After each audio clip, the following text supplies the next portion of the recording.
Assalamualaikum warahmatullahi wabarakatuh. Saya di sini akan membahas mengenai PPA final dari kelompok 8 dengan saya sendiri, yaitu Ronald Marulito Sigalingging dengan NIM 112111164 dan berada di kelas MA.21.AA1 dengan mata kuliah perpajakan dan dosen mata kuliah Buneng Asia. Kita masuk ke dalam materi yang pertama.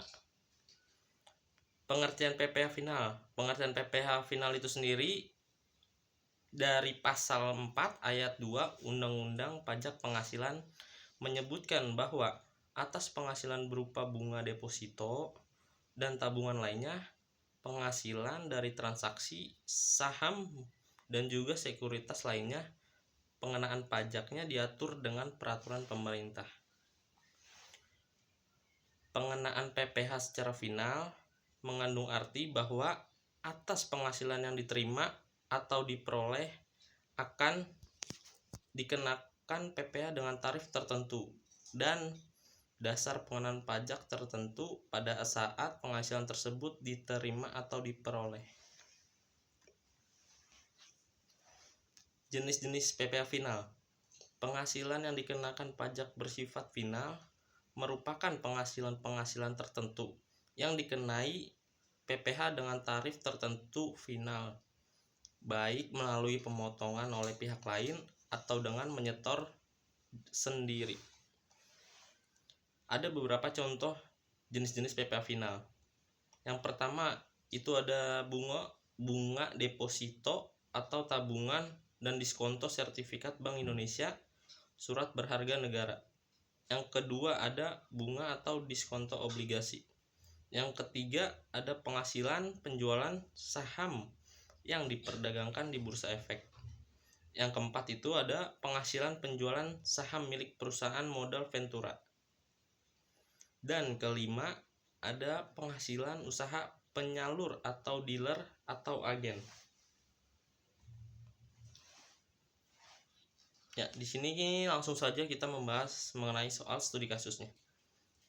Yang pertama itu PT Sejahtera Makmur adalah sebuah perusahaan yang bergerak di bidang jasa konstruksi. Pada tahun 2023, PT Sejahtera Makmur mendapatkan proyek pembangunan gedung perkantoran dengan nilai kontrak sebesar 10 miliar rupiah. Berdasarkan ketentuan perpajakan di Indonesia, jasa konstruksi akan dikenakan PPh final dengan tarif 3%. Jadi pertanyaannya itu adalah, yang pertama, berapa besar PPh final yang harus dibayarkan oleh PT Sejahtera Makmur untuk proyek tersebut? Yang kedua, bagaimana pelaporan dan pembayaran PPh final ini akan dilakukan? Penyelesaian yang pertama itu ada perhitungan PPh final. Untuk menghitung PPh final yang harus dibayarkan, kita gunakan tarif PPh final itu 3% dari nilai kontraknya. Jadi nilai kontrak 10 miliar rupiah dan tarif PPh final itu 3%. Jadi PPh final yang harus dibayar nilai kontrak dikali tarif PPh final. Nilai kontraknya itu senilai 10 miliar rupiah dikali 3%. 10 miliar rupiah dikali 0,03 dan hasilnya 300 juta rupiah. Jadi PPh final yang harus dibayarkan oleh PT Sejahtera Makmur adalah senilai 300 juta rupiah. Selanjutnya ada pelaporan dan pembayaran PPh final. Yang pertama kita mulai dengan pelaporan. PT Sejahtera Makmur harus melaporkan penghasilan dari proyek jasa konstruksi tersebut dalam surat pemberitahuan atau yang biasa disebut dengan SPT, tahunan PPh badan. Selanjutnya kita masuk ke pembayaran. Pembayaran PPh final dilakukan setiap bulan berdasarkan penghasilan yang diterima pada bulan tersebut. PT Sejahtera Makmur harus membayar PPh final sebesar 300 juta rupiah. Dibayar itu melalui bank persepsi atau kantor pos dengan menggunakan kode akun pajak atau yang biasa disebut itu dengan KAP, dan juga kode jenis setoran yang biasa disebut juga dengan KJS yang sesuai.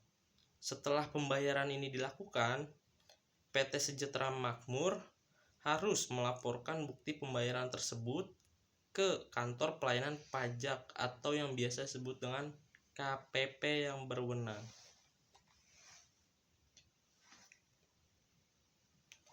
Jadi, kesimpulan dari studi kasus yang pertama ini adalah PT Sejahtera Makmur harus membayar PPh final sebesar 300 juta rupiah untuk proyek pembangunan gedung perkantoran dengan nilai kontrak senilai 10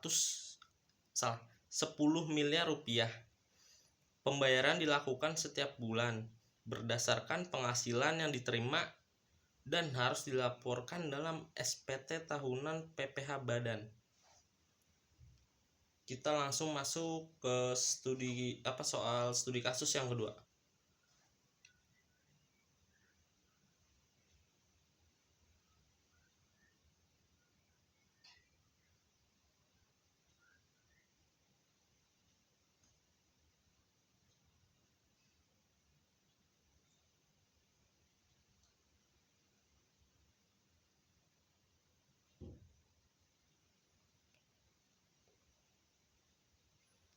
PT XYZ adalah perusahaan yang bergerak di bidang penyewaan gedung. Pada tahun 2023, PT XYZ ini memperoleh pendapatan sewa sebesar 1.200.000.000 juta rupiah sesuai dengan ketentuan yang berlaku. Pendapatan dari penyewaan gedung dikenakan PPh final dengan tarif 10%. Pertanyaan yang pertama adalah, hitunglah PPh final yang harus dibayar oleh PT XYZ. Dan yang kedua, bagaimana pencatatan akuntansi untuk pembayaran PPh final tersebut. Dan yang ketiga, pertanyaan yang ketiga, itu bagaimana dampak pembayaran PPh final terhadap laporan keuangan PT XYZ ini. Ya, kita langsung masuk ke penyelesaiannya. Yang pertama itu mengenai perhitungan PPh final.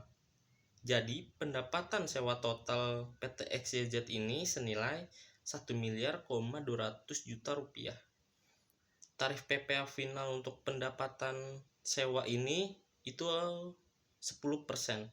Jadi, PPh final yang harus dibayar itu PPh final sama dengan pendapatan sewa total dikali tarif PPh final. Jadi PPh final sama dengan 1.200.000.000 juta rupiah dikali 10%.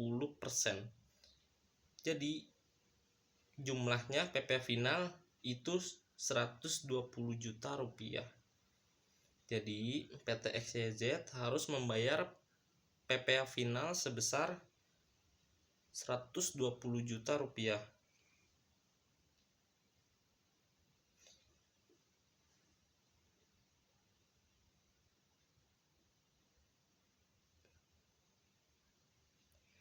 Yang kedua ada pencatatan akuntansi. Ketika mengakui kewajiban PPh final, beban PPh final sama dengan utang PPh final itu senilai 120 juta rupiah, dan juga utang PPh final atau kas atau bank itu juga senilai 120 juta rupiah. Yang ketiga, dampak pembayaran PPh final terhadap laporan keuangan. Yang pertama, laporan laba rugi. Beban PPh final sebesar Rp 120 juta rupiah akan mengurangi laba bersih PT XYZ pada tahun tersebut. Yang kedua ada neraca. Kas atau bank akan berkurang sebesar 120 juta rupiah, sementara utang PPh final itu akan dihapus dari neraca. Yang ketiga ada arus kas. Pada laporan arus kas, pembayaran PPh final akan dicatat sebagai arus kas keluar dari aktivitas operasi sebesar 120 juta rupiah. Dengan demikian, PPh final sebesar 120 juta rupiah akan mengurangi laba bersih, mengurangi saldo kas, dan juga menghapus utang PPh final dari neraca PT XYZ. Sekian presentasi untuk mendapatkan nilai UAS dari saya. Assalamualaikum warahmatullahi wabarakatuh.